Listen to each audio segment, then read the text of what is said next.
Welcome back. I'm talking to Dr. Judy Wood about 9/11. Now then, Judy, some people have put forward the idea that this thing called HAARP might have been used to create this effect. What are your thoughts on that?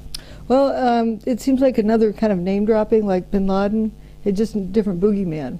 And if you can turn a building into powder in midair, that's got to be done with a class of high technology. That technology is not going to be in the public domain.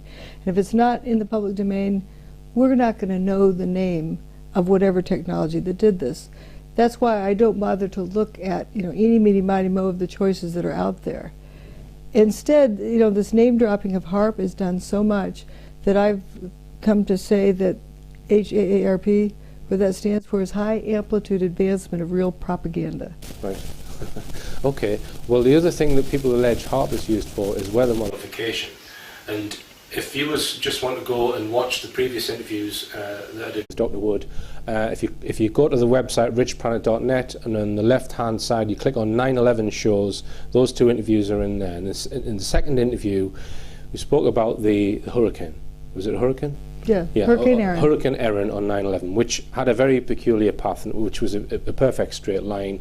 It parks up outside New York, 500 miles off the coast during the events of 9/11, and then changes direction. And you've suggested that the electrostatic field associated with that sort of... Well, we know that I go with what I know, that, the hurricane, it's weird that it's there. Yeah. The National Weather Service, in their text messaging, they thought it was going to turn around day 1. It didn't. They thought it was going to turn around day 2. It didn't. They thought it was going to turn around on day 3. It didn't. They thought it was going to turn around day 4, and thank goodness it did, because it was right outside the door of New York City. But why didn't people know about it ahead of time? But it was there, and there's no question it was there. Now, hurricanes produce static fields. Yeah.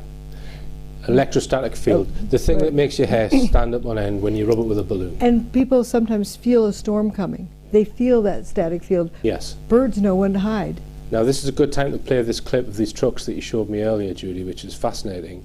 We've just put that on the screen now. Now we can see, just to explain what's going on in this clip. This is from a tornado earlier this year in, I think it was April 3rd, 2012. Which also has a static field surrounding it. Yes, this is in Dallas, Texas area. There's a bunch of tornadoes that were there, but these trucks are definitely being levitated. And notice there's no other, pieces of material. You don't have dumpsters flying up. So we would call them articulated lorries in this country. Okay. Yeah? Okay. So they're flying about in the sky.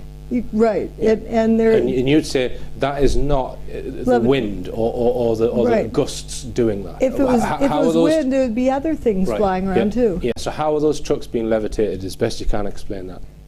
There is a type of field effects surrounding tornadoes and hurricanes that cause levitation. And those same kind of fields, well, we have this Hurricane Erin right outside of Manhattan, and we do have evidence that there was static field there, because there was thunder reported at JFK Airport, LaGuardia Airport, and Newark Airport. The 3 major airports surrounding Manhattan on 9/11 reported thunder. So we have proof that the hurricane was indeed close enough. And various weather events, you see this similar type of effects, and this is in nature. Whether or not something set off the hurricane or tornado that's unnatural, it's produced by those things. And I do advise people to go and watch that second interview, because it does seem that there's been some orchestration behind that hurricane. So I mean, so you would say that the hurricane provided one component of the weapon? I can't say that I know that, because I'm not in the control room. I don't, I didn't, do the event. But you can say that, weather stations normally love hurricanes. They milk them for all they can get. And we got this hurricane coming. So tune into our station. You've seen ones like this Sandy thing. Let's just go back to HAARP then, because this is another thing that people have alleged, that they think HAARP is being used to manipulate the weather and possibly steer hurricanes. And one person who I heard recently talking about this was Stan Deo, and he said that he had checked because apparently you can go on the internet and check where HAARP is being focused around the world or around the United States, and he's correlating that with the position of the hurricane. And what's your opinion on that? I don't know anything about that. He has collected some nice data at times. It was many years ago where he showed this grid work of earthquakes that was happening somewhere, and that was fascinating. I think evidence shows us the best rather than going to any kind of names, because we're making assumptions then. The other point that he made, Judy, not specifically about HAARP, was that let's just say there is some manipulation going on by some party. He said that Russia and China have also got the same capability, and he said that they would have to allow it because their technology could be used to override, let's say, whoever's doing this. What are your thoughts on that? Well, this is getting a little bit, a side of things, but that requires making assumptions that each country is a separate entity, and I'm not sure of that. Right. Kind of like states and so forth, we're led to believe that, for example, the different presidential candidates, you have this one versus this one, and you look back and forth, so you don't look elsewhere. I don't know who's controlling this and who is in control, who the crew is that's controlling anything, and when we start making assumptions, we're fixing to mess up. Now, I just want to talk about Jesse Ventura. For those who don't know, Jesse Ventura is the governor of Minnesota, and he has a fairly popular TV show in the States called Conspiracy Theory. Yeah. He's covered many different conspiracy theories on his show, and a lot of people like it very much. And he has exposed a lot of information. Now, you took part in one of his shows. This was, when did that happen, Jude? When did you actually, when were you interviewed? He filmed me in early September a year ago. You at one point you thought that they'd pulled the interview.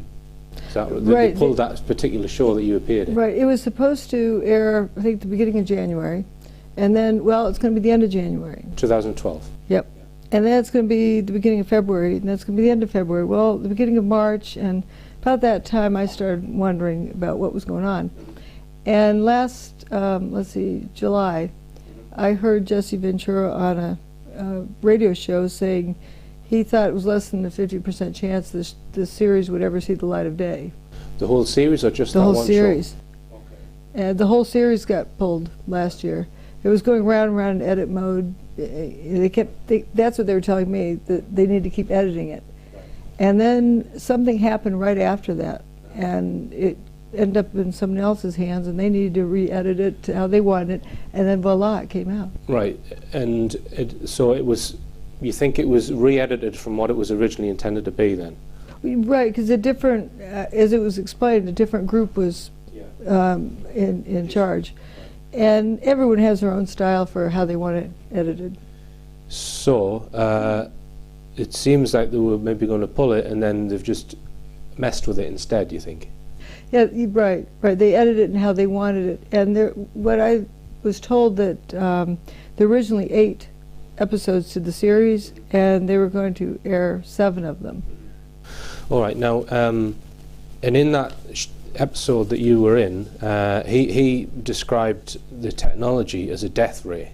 All right, and they went through the fact that Nikola Tesla had some of his research stolen off him in the 1940s, and that they'd continued some of his research, and that possibly this death ray, as they describe it, had been continued to be developed by the Reagan administration using the Star Wars Defense Initiative money, which, if you think about it, what Star Wars was alleged to be, it was to knock missiles out of the air and create this sort of invisible defensive shield. So that sounds plausible to me, that a death ray may have been developed. What are your thoughts on the use of that word and the general way that it was presented on conspiracy? Well, the word is unfortunate.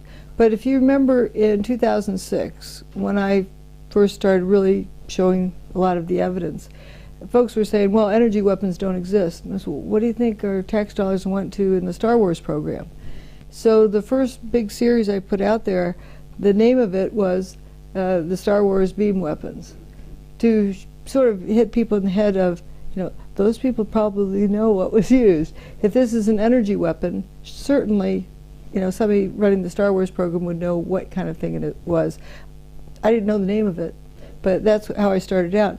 And this death ray business, that is rather unfortunate, but when I saw that that's what they're going to be calling the episode, I figured maybe that's the only way they could get this out. Right. Under the wire.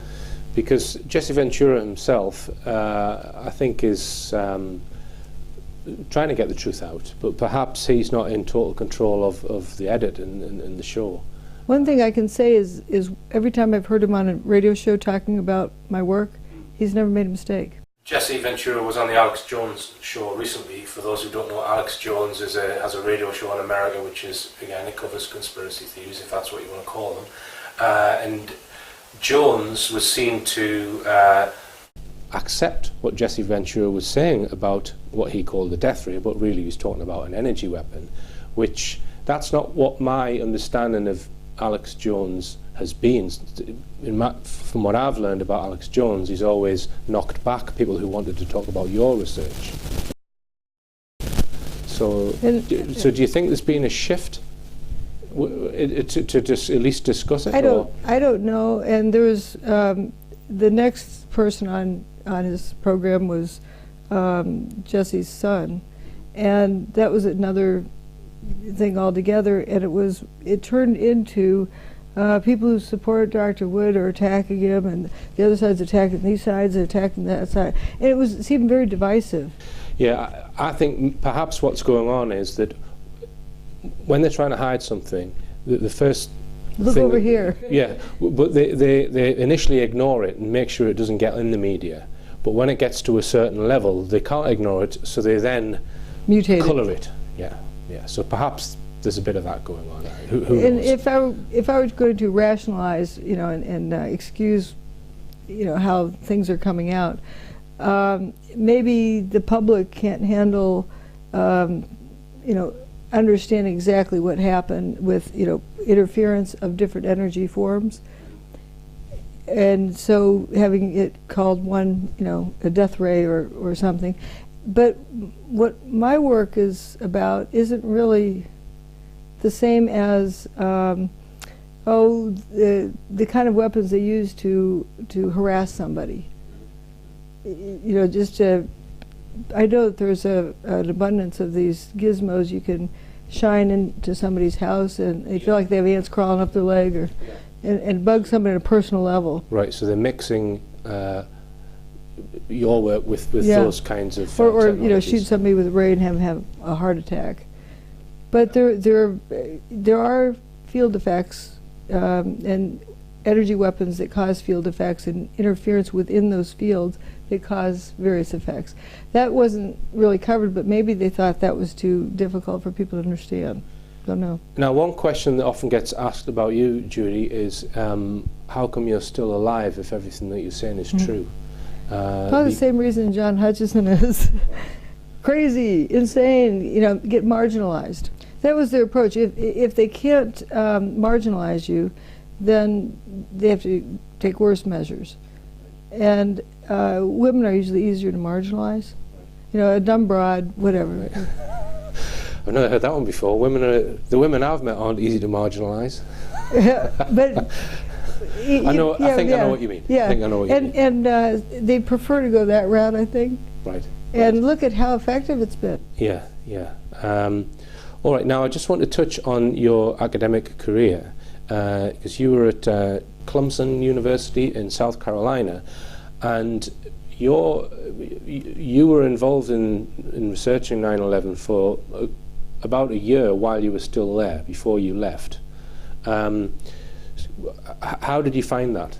Well, it's difficult for any university, college, or whatever to have this kind of thing going on within it to any large degree. I'm not implying anything about Clemson.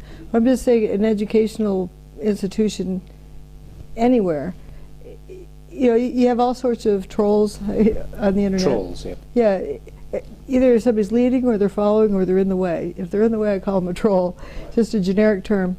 And there's the trolls were writing to my department chair, to the dean, to my colleagues. I don't think anyone can function anywhere with that. Because you would privately share some of your observations of 9/11 with other scientists, and they would agree with you, although they wouldn't come out and say it but they don't want themselves. that to happen to them. Yeah. And if somebody has their own engineering firm, they're not going to want to get hung like that. So let's just come on to, because in the last interview that we did, you said that some people, or some scientists, had reviewed the work positively. Is there any chance of any of them coming out and being named? Because that's one thing that's been used against you, or that I've heard on the internet. Oh, she's the only one with this. They come out with all sorts of stuff. Recently, they've come out that all three of her degrees are from the same institution. Well, they're from different departments within the same institution. I think that's pretty good. But they'll find whatever they can find. But there are engineers who will stand up for me. One recently, they're starting to get more confidence in that. One recently was on a radio show with me and Andrew Johnson. He came on as Rob the engineer, professional engineer. We also have met several others. There was one the night before last, one in Manchester. And then at the energy conference, there's another fellow who is going to be helping to host a conference in Cardiff. Right. All right, Judy. Well, we're going to go for another break, and we'll be talking more about the evidence of 9/11 after this.